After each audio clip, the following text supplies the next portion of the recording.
Romero, second place with a very interesting deck. Hello, Romero. Last week I was able to come second at the Pokerland tournament out of I think 15 or 16 players, and I played Weather Painters. Oh, nice! What a unique deck. Yes, I like it a lot, the unique playstyle, yeah. Did you face any meta deck? I faced 4 Voiceless and 1 Fire King. So you lost So against... I lost. You lost against Fire King? No, I lost to Voiceless. Oh, you lost to Voiceless? Yes, only meta decks. Okay, only meta deck. So let's have a quick view on your deck. Yep. So I played 3 Weather Painter Snow. It's your 1-card combo, your best normal summon in the deck, you always want to see it. On normal summon, it places 1 canvas, Weather Painter canvas from the deck. And yeah, it's basically your 1-card starter. Then I played the next best painters, 3 Weather Painter Cloud and 3 Thunder. They have both some neat utility effects. This one can send a face-up spell or trap for cost to the graveyard. For example, you can send the skill drain for cost away and then play freely without the skill drain. And this one recycles your spells and traps from the graveyard. And I played one of the Thunder, the Weather Painter Aurora. It's your main beatstick of the deck, and it's very good. It has a protection effect for all of your back rows. So for the face-ups, spells and traps. That's why I played. You can basically tag out and special summon this from the deck when they activate Lightning Storm or Feather Duster and be safe. And then we come to the newest addition to the deck. This card came out in Dimension Force. It's a very good field spell. For the deck, it gives you an extra normal summon, as well as places a Weather Painter spell or trap directly from the deck on activation. And you can link summon with your spells and traps. Dimension Force is an old set. It's not a new addition. Yeah, but it was the latest support that came out. Yeah, it's an old set. It's a set where Regulus came out. For the Weather Painter spells and traps, I played the best one at 3. It's the Searcher of the deck. Then 1 of each utility spell. So this one lets you banish a Weather Painter and bounces the back row.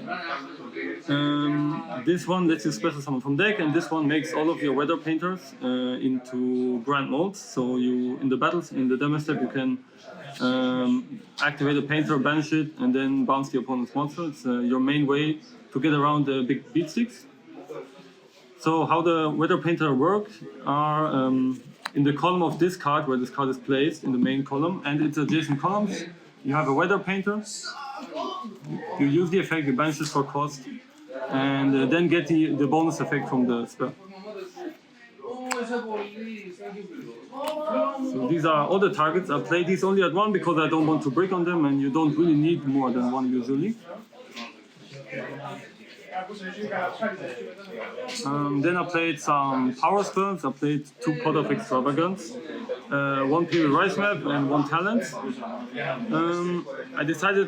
I only wanted to play 1 pot usually, but I had to fill the deck up a bit. That's why I put 2 in, because they are only main phase 1, and I don't want to draw into this or open with both, and then I don't want to be in this situation to not use both. So I played these, and they were mostly fine for the tournament. Yeah, I would maybe change the ratios. I would probably play 2 Rise Maps and just 1 pot. I think that's perfect. We played the Rise Map to search the Weather Painter Snow, the best monster in your deck.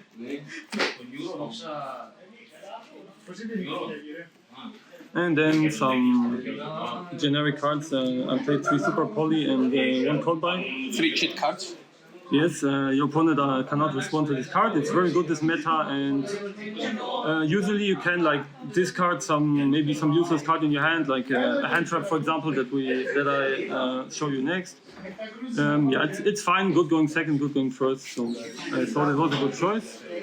And now to the most broken card in the deck, 3 shifters, of course.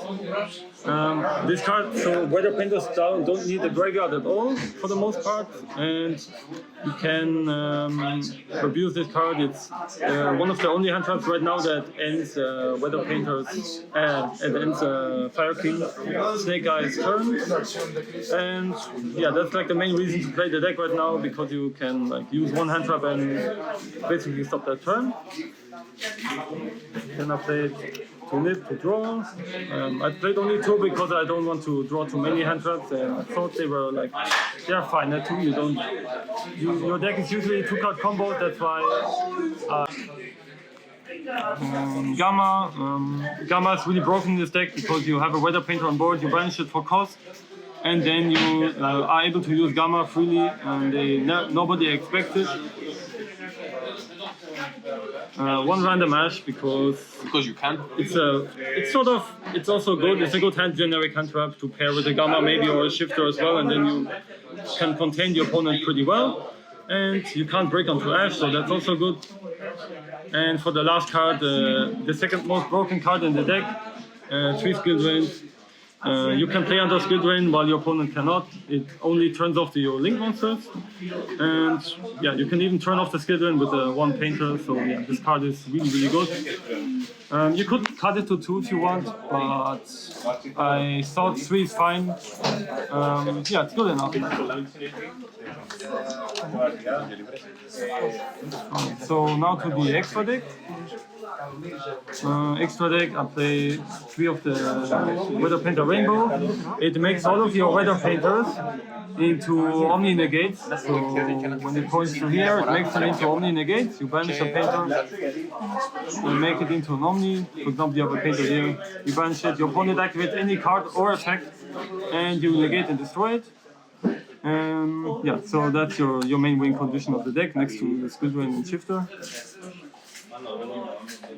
Then the other card from default, Dimension Force, this one is pretty good. It basically has on field, it gives your weather painters below an SP effect. You can banish your painter and banish a monster of the opponent until the next standby phase. Yeah, and it also, when it's destroyed by any means, it floats into this one. So you get a free rainbow basically if this is destroyed. Then I played basically 2 beat 6 topologic, because you always have a lot of cards banished. You could play access code, which is probably better, but I just had these. I only had these, that's why I played them. And you can, when your painters return to the field, you can just trigger it and banish the whole field if you want to. So it's not bad. And this, never made this really, for the same reason as Topologic, but I think Topologic is better, so I just play that. I would just play another card instead. Then Super Poly targets Zeus and like a rank 3 because all your painters This is not a Zeus. are 3. I just call it Zeus, but yeah, Typhon. It's important for the control decks, it's very generic, so yeah, you have to play it.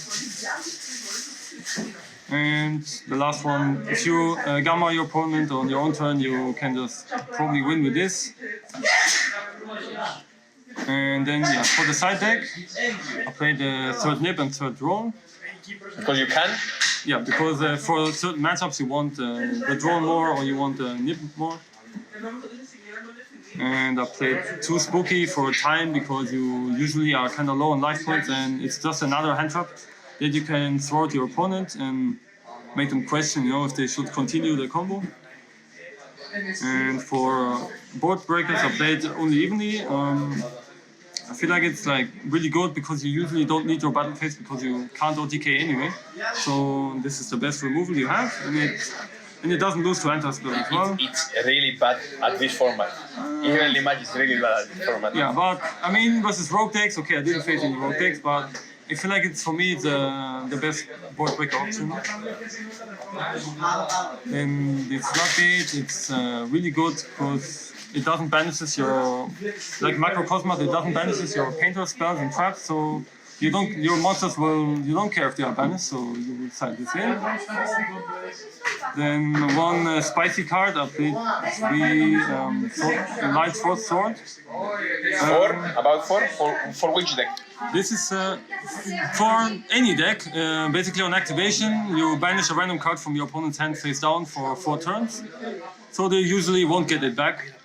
Yeah, it's really good. It's just basically a 1-for-1 to simplify the game. And the last cards? Last cards are the Solemns. So this is basically, if you set these 2, this is another Solemn Judgment. And you want to protect your board from board breakers when you set up all your stuff, because usually you can't make the Rainbow Negate turn 1. So you just set this and you don't get blown out, basically. Okay. And that was it. Thank you, Romero. Tell me the truth. How many times did you win in time? Just once, honestly. Just once? Yeah, versus one of the voices guys. Versus me? Yeah, versus you. Yeah. We had only one game won, so 45 minutes. For your acting, 45 minutes, yeah. It was a good game. Yeah. Thank you very much. I enjoyed the tournament a lot, and shout out to my friends here and to Pokerland and to Pana and Michalakis. Thank you very much, Romero. Stay safe, and we'll see you in the next tournament.